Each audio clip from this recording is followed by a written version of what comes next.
Caim e Abel.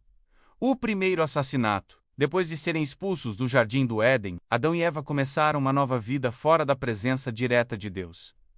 A terra, agora dura e cheia de espinhos, exigia o suor do homem. As mãos de Adão cavavam o solo, e o coração de Eva, que antes conhecia apenas o som da voz divina, agora conhecia o peso da saudade e da dor. Mas mesmo no exílio, a promessa de Deus ainda ecoava em suas memórias, menos a promessa de que da semente da mulher viria aquele que pisaria a cabeça da serpente e restauraria tudo o que havia sido perdido. E assim Eva concebeu e deu à luz seu primeiro filho. E chamou o seu nome Caim, dizendo com esperança: alcancei do Senhor um homem. O tempo passou e Eva concebeu novamente, dando à luz outro filho, a quem chamou Abel. Caim se tornou lavrador da terra, trabalhando sob o sol ardente, cultivando os frutos e colhendo o alimento. Abel, por sua vez, tornou-se pastor de ovelhas, conduzindo o rebanho pelos campos verdes e cuidando deles com ternura. Ambos cresceram ouvindo as histórias do Éden,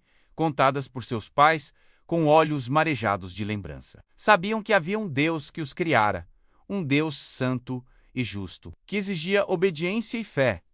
Chegou o dia em que cada um quis oferecer algo ao Senhor. Caim, o lavrador, trouxe do fruto da terra, do trabalho de suas mãos, uma oferta diante de Deus. Abel, o pastor, trouxe das primícias do seu rebanho, das gorduras das ovelhas, o melhor que tinha. E o Senhor atentou para Abel e para sua oferta, mas não para Caim e para a sua. O coração de Caim se encheu de ira, e seu semblante caiu. Ele não compreendia que Deus via além das coisas visíveis. O Senhor olhava o coração, e não apenas o sacrifício. O Deus que tudo vê falou a Caim com voz serena e cheia de misericórdia: por que te iraste?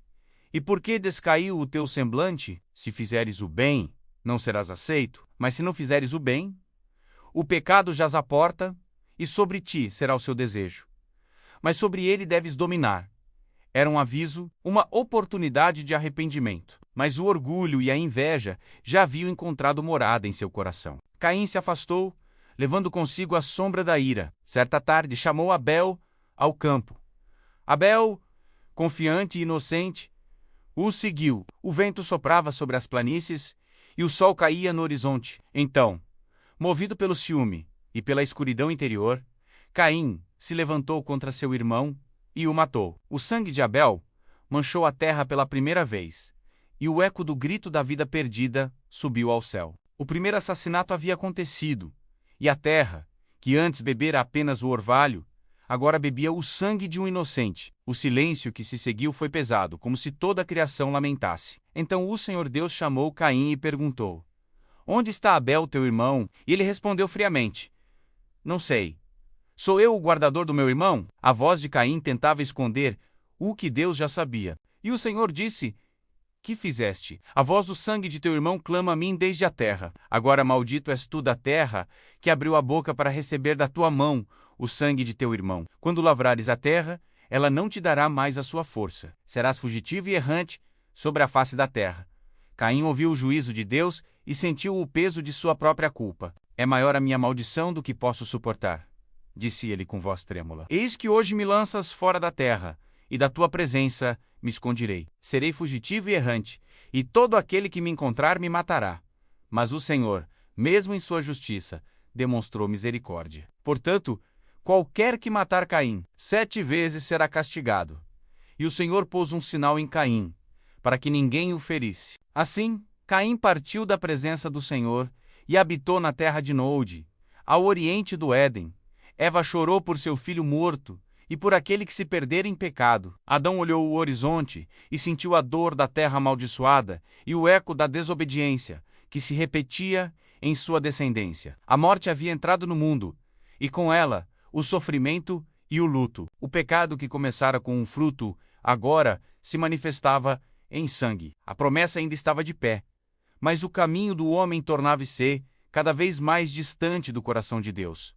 No entanto, a graça não cessou. Eva concebeu novamente e deu à luz outro filho, a quem chamou Sete, dizendo: Deus me concedeu outro filho em lugar de Abel, que Caim matou. E foi através da descendência de Sete que o nome do Senhor começou a ser invocado novamente sobre a terra. O Espírito de Deus, ainda presente, buscava corações que o adorassem em verdade. E de geração em geração, a chama da fé foi mantida viva, mesmo entre as trevas do pecado e da morte. E assim, o sangue de Abel tornou-se símbolo de justiça, clamando por redenção. O pecado de Caim tornou-se espelho do coração humano, rebelde, invejoso e carente da graça de Deus.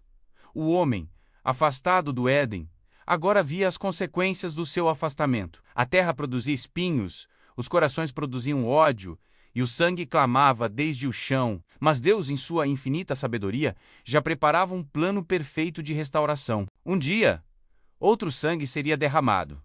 Não o de um inocente morto por inveja, mas o do justo que morreria por amor, reconciliando novamente o homem com o Criador. Enquanto o sol se punha e a escuridão cobria as planícies, o som dos ventos parecia murmurar uma promessa antiga. O pecado havia vencido naquele dia, mas a vitória final ainda viria. A terra esperava, os céus observavam, e a história da redenção continuava a se desenrolar. Do sangue derramado de Abel nascia o clamor por justiça. E esse clamor ecoaria até o dia em que o Filho de Deus viria para transformar a maldição em salvação e o pecado em perdão. E assim termina a história de Caim e Abel. Dois irmãos, dois caminhos, duas escolhas. Um escolheu a fé e a obediência. O outro escolheu o orgulho e a inveja. O primeiro foi aceito por Deus. O segundo rejeitou a advertência divina e se tornou símbolo da queda humana. O Éden estava distante, mas Deus continuava perto, olhando, falando e chamando o homem de volta. Mesmo em meio ao pecado e à morte, o amor de Deus permanecia como uma chama que jamais se apaga.